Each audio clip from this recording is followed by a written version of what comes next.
Coating break టైంలోనే ఇప్పుడు నువ్వు వచ్చుండావు. దామిని, ఏంటలా అంటున్నావు? నువ్వు నేను ఒకటే కదా.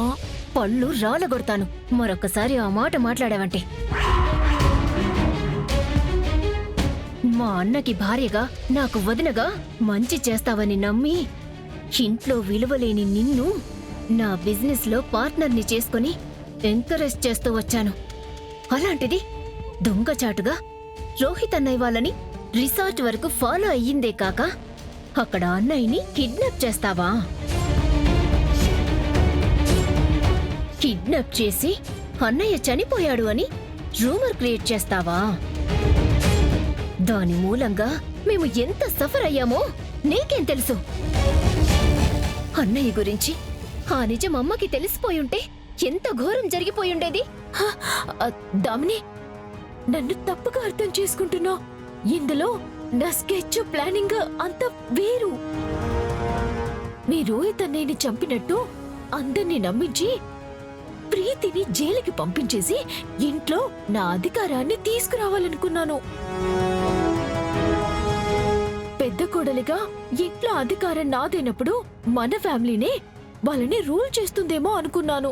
అవసరమైతే ఇంటిని 2 ముక్కలుగా కూడా చేసేయటం చాలా సులువవుతుంది కదా. అందుకనే దామిని, రిస్క్ అయినా పర్వాలేదని నేనిలా చేశాను. కవర్ చేసింది చాలు, ఆపింకా. నీ గురించి ముందు నుంచి నెగిటివ్ గా ఇంట్లో వాళ్ళందరూ అనుకుంటూ ఉంటే అందరూ నిన్ను ఒక్కదాన్ని చేసేశారు అని చిన్న చూపు చూస్తున్నారేమో అని భ్రమపడ్డాను. కానీ బై డిఫాల్ట్ నీ క్యారెక్టర్ తేడా అని కరెక్ట్ గా అబ్జర్వ్ చేస్తే ఇప్పుడు అర్థమైంది నాకు. దామిని ప్లీజ్, అలా అనుకు దామిని ప్లీజ్. ఇంకాపు. నువ్వు ఎంత ఏడ్చినా కింద పడి పిచ్చిదాన్లాగా దొర్లాడినా ఐ డోంట్ కేర్. నీలాంటి వర్స్ట్ ఫెలోని నా పక్కన పెట్టుకుంటే నేను నీలాగే చూసే వాళ్ళకి అలాగే కనిపిస్తాను. నీ మూలంగా రేపు నా కంపెనీ కూడా దివాలా తీసే అవకాశం లేకపోలేదు. సో ఇక నుంచి నీకు మా ఇంట్లోనే కాదు నా కంపెనీలో కూడా చోటు లేదు. ఇదిగో నిన్ను కంపెనీ నుండి తీసేస్తున్నట్టు అధికారికంగా నేను నీకిస్తున్న లెటర్. ఇది ఇవ్వడానికే ఇక్కడికొచ్చాను. Good bye. ఏంది మే ఆ ఎమ్మిని నీ పెట్టు అని అంటివి కదా, చివరికి నీకే గట్టిగా ఎట్ట వాత పెట్టుండదో చూసావా? అది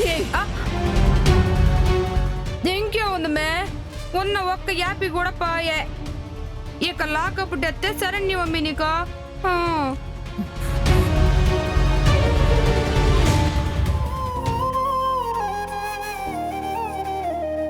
శరణ్య, బావగారు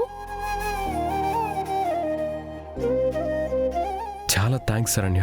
బావగారు థ్యాంక్స్ దేనికండి?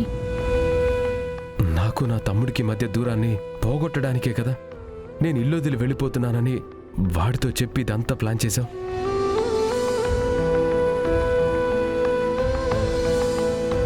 పిన్నిలాగే నువ్వు కూడా ఈ ఇంటి గురించి ఎంత గొప్పగా ఆలోచిస్తుంటావు శరణ్య. అయ్యో ఏంటి బావగారు మీరు? అత్తయ్య గారి కుటుంబానికి దిక్సూచి. ఆవిడ ఆలోచనలు, బాధ్యతలు అసమాన్యం. నేనేమి అత్తయ్య గారంతటి దాన్ని ఎప్పటికీ కాను. కానీ ఎప్పటికీ ఆవిడ బాటలోనే నా కుటుంబం బాగుండాలి, కలిసి ఉండాలి అని కోరుకుంటాను. అందుకోసం ఏం చేయటానికైనా నేను వెనకాడను బావగారు.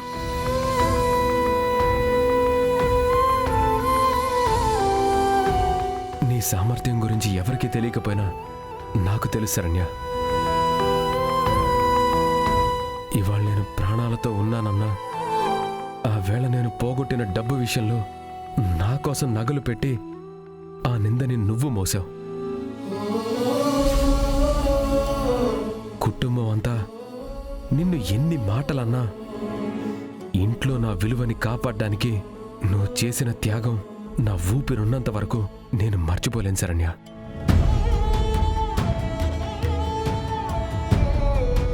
వాటిని గిల్టు నగలుగా నువ్వు మార్చావా? అవునత్తయ్య గారు, అవసరానికి తాకట్టు పెట్టాను. ఆ నగలు ఎవరి దగ్గర తాకట్టు పెట్టావో వెళ్ళి తిరిగి రేపట్లోగా తీసుకురా. వాటిని ఎవరి గురించి తాకట్టు పెట్టావో కూడా నువ్వు మాకు చెప్పాలి. చెప్పను కుదరదు అని పిచ్చి వేషాలు వేస్తే తర్వాత పరిణామాలు చాలా తీవ్రంగా ఉంటాయి. శరణ్య, అనన్య ఈ కుటుంబానికి ఎంతో హాని తలపెట్టింది. అయినా కానీ ఎవ్వరికీ ఏమీ అవ్వకుండా, ఇంటికి నష్టం కలగకుండా నువ్వే ఎన్నోసార్లు కాపాడావు. మేమంతా ఎంతో రుణపడున్నాం శరణ్య, రుణపడున్నాం. బావగారు, ఏంటండి ఆ మాటలు? ఈ ఇల్లు నాకు దేవాలయం. నా సేవకి రుణాలు ఇవేవి ఉండవండి. ఈ ఇంట్లో నాకు దొరికిన స్థానం జన్మ జన్మల అదృష్టం అండి. ఆయనకి భార్యనయ్యానే, ఇది ఎవ్వరికీ దక్కని వరం.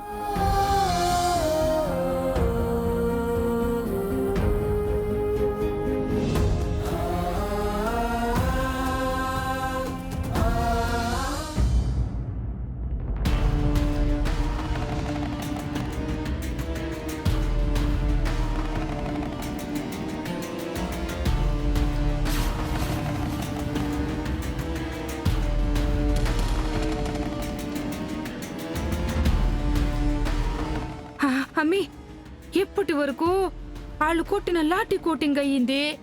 ఇప్పుడు అంతకు మించిన మరో కోటింగ్ కి రెడీ అయిపో అమ్మి. అంతకు మించిన కోటింగా? ఆడ చూడమ్మి ఎవరు వస్తా ఉండారో.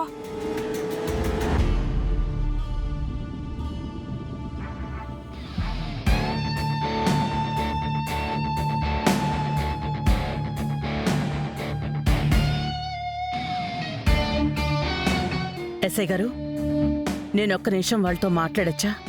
Okay madam, thank you sir. వెళ్ళండి.